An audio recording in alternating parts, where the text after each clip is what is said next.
Hello and welcome to Public Key, the new podcast from Chainalysis. This is your host, Ian Andrews. I've just returned from a week on the road meeting customers and partners at Links Conferences in Seoul and Singapore. I'm very excited to be back with all of you and to have the opportunity this week to speak with my colleague Ethan McMahon, who's the lead researcher on the highly anticipated Chainalysis State of Web3 report. Ethan and I discussed some of the big topics covered in the report, including adoption trends of new Layer 1 and Layer 2 blockchains, the rise of decentralized exchanges, and identity, staking, gaming, and the Metaverse. If you want more on these topics, check out the show notes for links to download the full report or watch the on-demand webinar where Ethan and Kim Grauer dive into the data. Ethan, welcome to the podcast. Thank you very much. It's great to be here. Been looking forward to this chat. We've got, I think by the time this podcast actually publishes, the Web3 report will be out. We've been teasing this for a while, kind of broad ecosystem analysis, looking at all things going on in Web3. Before we get to that, maybe to introduce you to the audience a little bit, I always like to ask, what's your crypto origin story? How did you get into this weird world of blockchain and cryptocurrency? Got involved in crypto, let's say mid 2017, right as things started to ramp up, right? I think everyone's eyes got drawn to Bitcoin and Litecoin and Ethereum and all of that. And I got involved and then by some stroke of luck was able to sell right before things came crashing down. And I'll always use that as my claim to fame. Ever since that point in time, I've been involved in the space in some way, shape or form. And then Chainalysis and I had the opportunity to work here and it's been amazing. Well, there we go. Did you have such fortune this time around with the big run up and the price decline? Not as good, but most recently, things have kind of been on the downturn for the past 6 or so months. I got out around February. I think that's a decent timing. You know what? You're going to have a second career here publishing a newsletter giving investment advice. We can't give investment advice on this podcast though. So maybe we'll shift gears to the Web3 report. One of the big takeaways for me reading this content was it seems like the ecosystem is starting to move beyond purely currency, right? Like the big critique on crypto is, it's just, speculation, people trying to make a quick buck. It seems like, Web3 is a rebrand attempt by the ecosystem at large, but there's actually a lot of legitimate stuff happening here that is not pure speculation. Would you agree?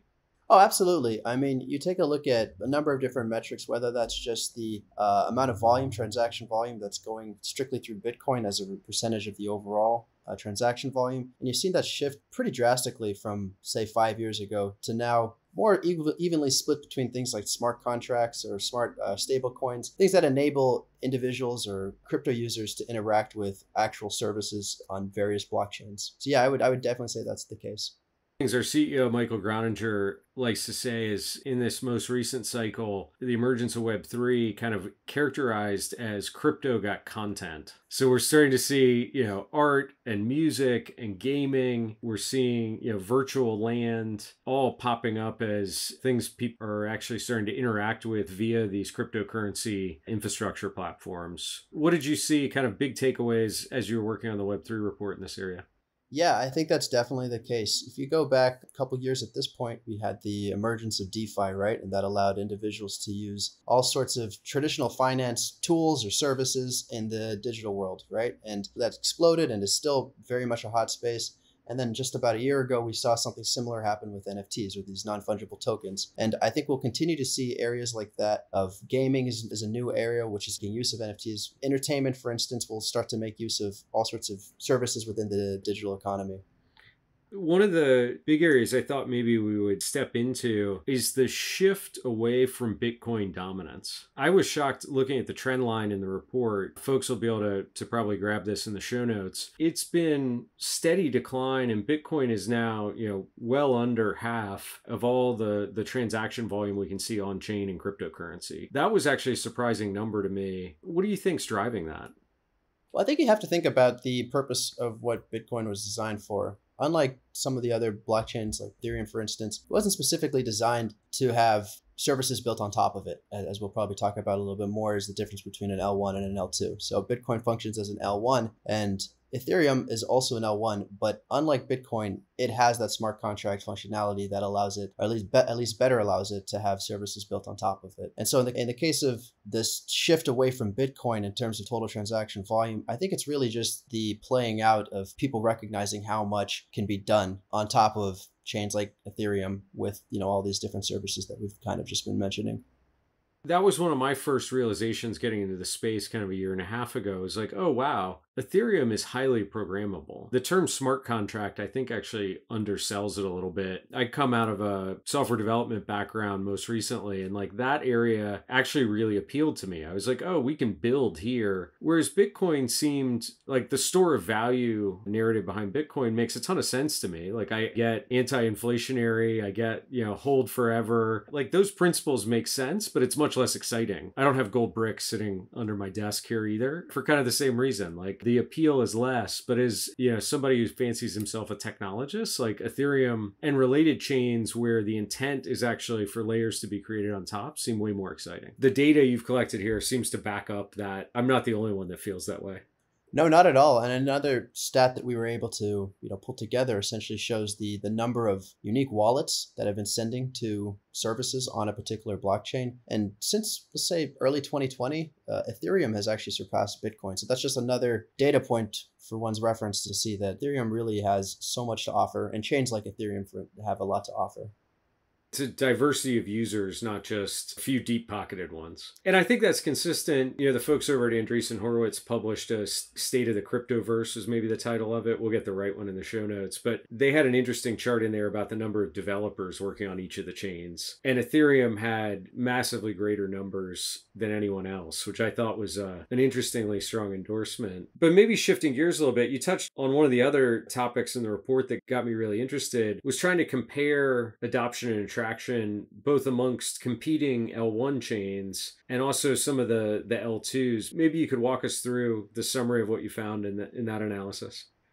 Yeah, absolutely. So one of the things that we wanted to take a look at, in the broader scheme of crypto, you have so many different L1s that are trying to either compete for market share or accomplish something that a different blockchain hasn't necessarily been able to do. So we mentioned with Bitcoin not having as many L2s or services that can be built on top of it. Ethereum has been able to tackle that, and to date has probably the largest ecosystem of services. But one drawback that many users complain about is the high level of fees. And there's all sorts of talk about an Ethereum merge happening from ETH 1.0 to ETH 2.0, and that a decrease in fees would come with that. But to our research seems to indicate that early signs would point to fees remaining high. And it serves as a detriment to any sort of crypto user who's trying to use a blockchain that doesn't have deep pockets, because you end up paying a high percentage in fees. Let's say something over 20% of your total transaction value would go to something like just the fees. So it doesn't really make sense as much for some users to use Ethereum. And that's where blockchains like Solana or the Binance Smart Chain really come into play and really become attractive, because they also offer services on top of the L1 that can do many of the same things that Ethereum can do. That 20% number was kind of shocking to me, because again, the early narrative that I heard about was like, oh, crypto is powerful because one, it's permissionless. So you and I can exchange value without any intermediaries from anywhere in the world, as long as we've got an internet connection. And two, by removing that middleman, we price the exchange much more fairly. But at least to me, 20% sounds like a lot, almost unreasonable for a lot of transactions. Absolutely. I mean, I think it just goes to show, like, let's just say your transaction total value is $100. That seems it's just not practical to be using Ethereum so much as it would be if you multiplied that by 100, right? Because at that point, then prices out the individuals, the Ethereum blockchains from time to time. And I think we saw this recently in OpenSea made a big announcement about migrating from the Wyvern smart contract infrastructure onto their own, I think they call it open port smart contract. And the specific goal was to reduce the fees that people who were listing digital assets for sale in their marketplace were paying.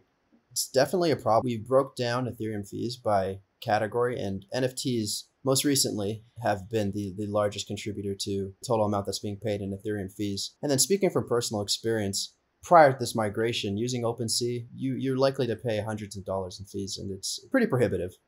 So that's obviously, I think, driving a lot of people to observe a potential market opportunity. You see that with competing chains. The report goes into a bunch of analysis on different vectors, but there's also the transaction throughput challenge that seems like we're all here encouraging adoption of this technology, new and better use cases. I think what that actually means is those fees are going to go up on certain chains. So how do we think about like transaction volume, even distinct from the fee structure? Yeah, definitely. So chains like Bitcoin and Ethereum have not prioritized speed. And, in terms of, if you look at transactions per second, which tends to be kind of the often quoted metric, I think the two of them, correct me if I'm wrong, Ian, they're kind of in the single digits or teens is 10. Yeah. But if you move to a chain like Solana is somewhere between 1,500 and 3,500, which is, multiples greater. And then even from there, other chains have, if not in production, in the mainnet, as they call it, in testnet, have been able to achieve numbers at that magnitude, if not higher. And you see a number of, as I mentioned earlier, a number of these upstart L1s really trying to focus on one particular area, whether that's throughput or the speed angle, and trying to be the best in that particular niche.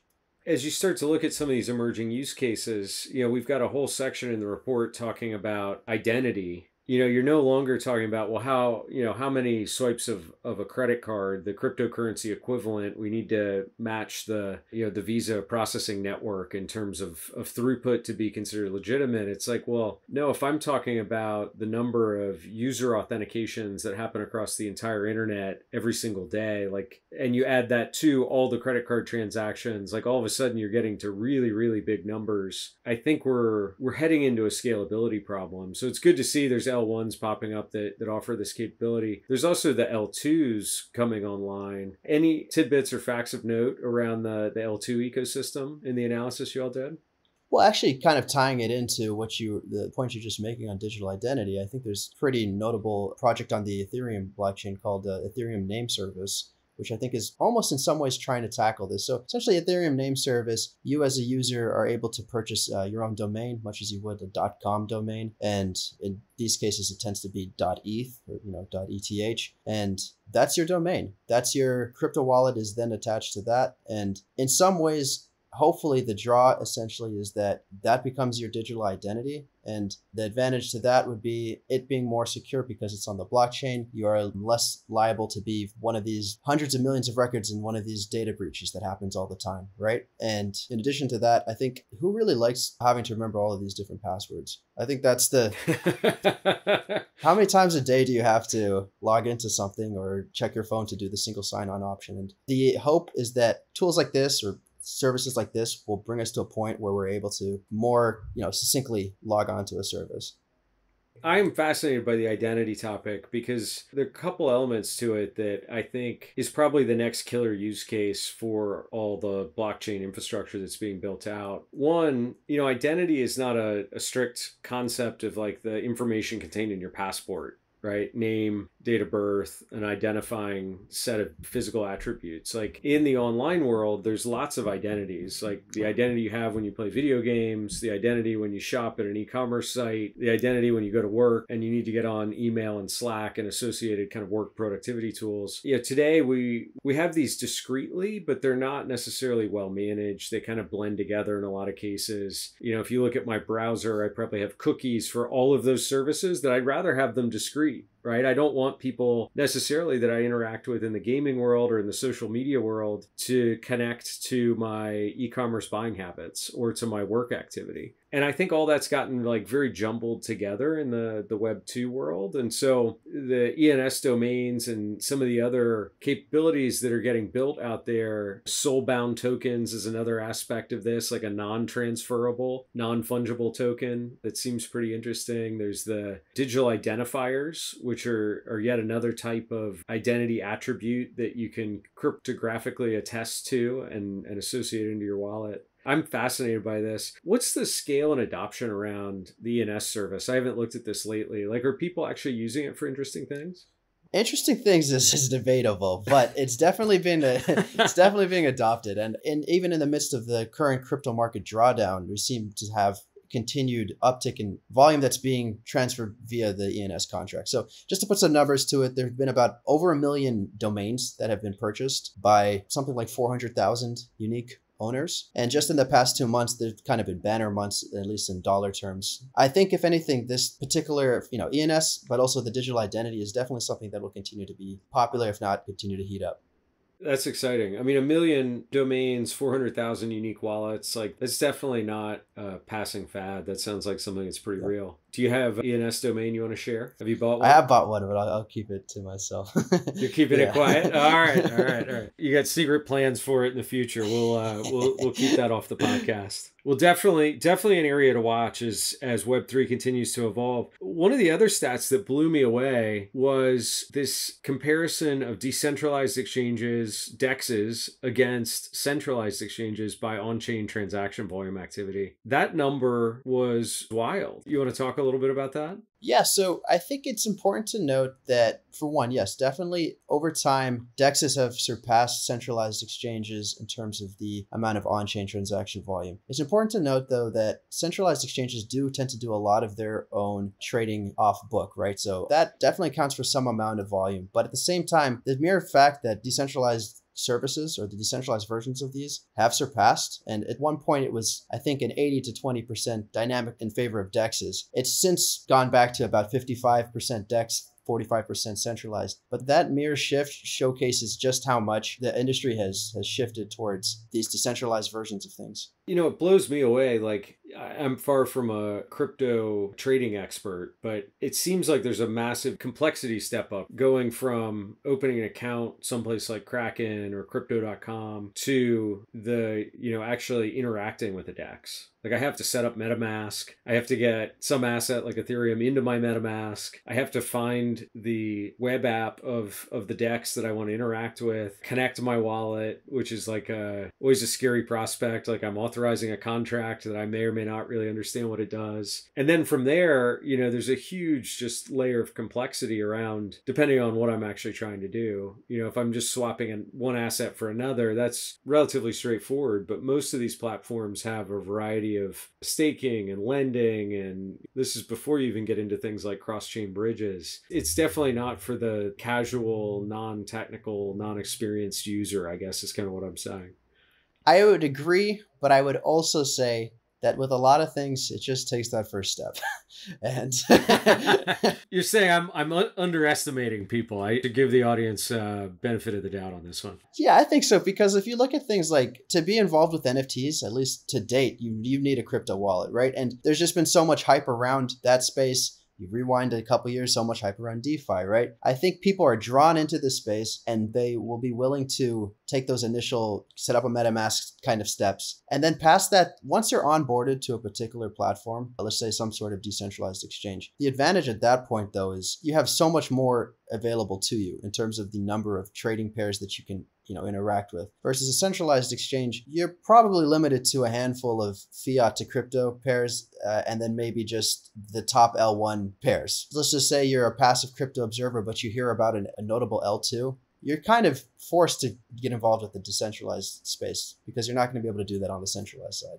You're making a great point, right? It makes me think back to the early days of the internet where AOL was kind of the friendly on-ramp for everyone. And a lot of people argued that AOL would be all anyone ever would need, right? The casual internet user needed that walled garden of protected, restricted content, limited set of services. And I think what turned out to be the case is no.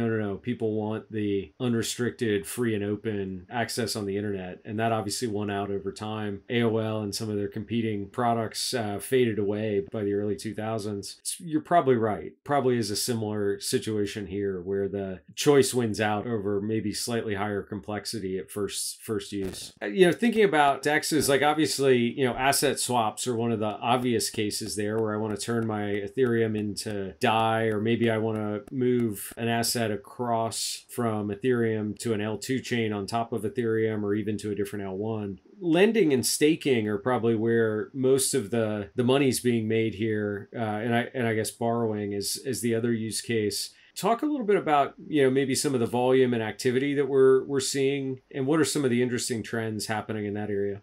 Yeah, absolutely. So one of the things that we were able to uncover in our work was by L1, taking a look at the amount that was staked on a particular blockchain, as well as the amount in yield that a particular individual get if they were to stake on that particular chain. If you take a look at the total value that is being staked, Ethereum is actually third, and it's third, second to Solana and the Cardano blockchain. And that I think is pretty fascinating because even in market cap terms, Ethereum dominates both of those two. So it's interesting to see that Solana has something close to 12.5 billion, at least at the time of the publishing, that is being staked. And Ethereum is closer to around 10 billion. And then in terms of yields, there's the yields that people can get. It's kind of all across the board. You could see things in the low single digits to high 20%, and that itself is fascinating. And I think it's a choice on the user's part, right? If you stay with Ethereum, you're probably going to get something in the low single digits, but you have the kind of increased sense of safety because that's the second highest market cap blockchain, right? Whereas if you were to go with a smaller blockchain, you might get larger yield, but at the same time, you may not feel as secure in what you're doing.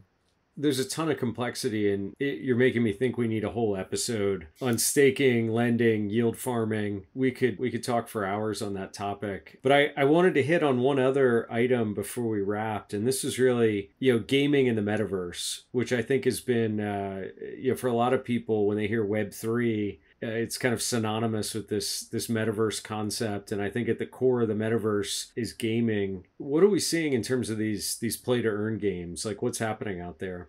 There's been a number of upstarts in this space, and what's I think most telling about what's to come is traditional gaming studios getting involved in the gaming space, because that really solidifies that this is real, right? Because a large gaming studios coming in, seeing that an NFT could be used to trade assets, in-game assets, it really showcases just how valuable this could potentially become. And one of the interesting things that we were able to uncover was around digital real estate. So you imagine in games, you have a plot of land that you as a player can own. Let's just say you picked a particularly valuable plot of land and then decide to sell it. We were actually able to come up with an index of sales like that and then try to compare it to the physical, non-digital real estate. And at least in the short amount of time that we've been able to observe metaverse type games, digital real estate is quite a hot place to own. This is interesting. So people might have heard of some of the more popular ones. Like I think of Decentraland as being one. Another one that got a lot of notoriety in the last couple months was The Other Side, which is a project coming out of the Yuga Labs group. But there's quite a few of these. So you're saying benchmark of real world land, like the Case-Shiller index, comparing that against a similar index model of the appreciation of metaverse land, metaverse outperforms. Yeah, it's a short sample period, but at the same time, just in this little bit of time, it's not even close. So definitely not financial advice. It sounds like maybe I should put my real world house on the market and tell my wife we're moving into the metaverse. Do you have the VR headset ready to go? Yeah, that's right. That's right. Come on, honey. We're trading up. We're buying something in the metaverse. One of the projects I've been following a little bit in this space, the category of move to earn and step in. I think you buy an NFT that represents a pair of running shoes, and then you're actually earning tokens based on, how many steps you take every day. Have I got that idea right? I think that, you summed it up perfectly. I think it's built on the Solana blockchain as well. And I think it just goes to showcase just how dynamic crypto games can be, right? We found a way to incentivize individuals to exercise, which is awesome, right? And as someone who also likes to exercise, I think I would 100%, even if I wasn't particularly motivated to exercise, I think adding on the ability to earn something from that, it unlocks a whole world. It's a pretty interesting space. Like we see critics of crypto, I think, talk about the negatives of putting a financial value on every interaction. And I can definitely see, the logic behind those arguments, but you make a great point here with, in the areas of health, like as a society, we could all get healthier, right? We could spend less time in front of our computers, maybe eat a little bit better, spend a little more time exercising. And we can probably all see those messages and think, oh, I should do that. It does seem like an opportunity where attaching financial value to actually making those better choices might be potentially better for everyone. The tokenomics behind how all that works, I'm still a little bit uncertain of, how does the game creator ultimately make money and how do those payouts keep happening? But I think it's certainly a space to watch. Absolutely. I guess I would be the optimist here and say that we'll get there. We got to work through some kinks, but we're going to get there. Oh, we're all optimists here. I'm with you. Like, the criticisms are real, but I think the opportunity is massive. So it's a great view to have. Ethan, thanks so much for joining us on the show. This has been a lot of fun. I learned a bunch. By the time this publishes, I think the Web3 report will be out, so we can grab a copy and dive even further into the details. Thank you so much. This has been amazing. Thanks for listening to this episode of Public Key. We're releasing new episodes weekly, so if you liked what you heard, then don't forget to subscribe, review, and share with your friends. Here's something to consider while you wait for our next one. There's been a lot of talk lately about staked Ethereum and the upcoming Ethereum merge, where the Ethereum mainnet chain will merge with the beacon chain and move Ethereum from a proof-of-work blockchain to a proof-of-stake chain. Did you know the staking contract was first deployed October 14th, 2020? And by November 27th, it received 16,384 deposits of 32 staked ETH, which enabled the beacon chain to start producing blocks on December 1st of 2020. Finally, don't forget to grab your copy of the Web3 report. Links to download are in the show notes.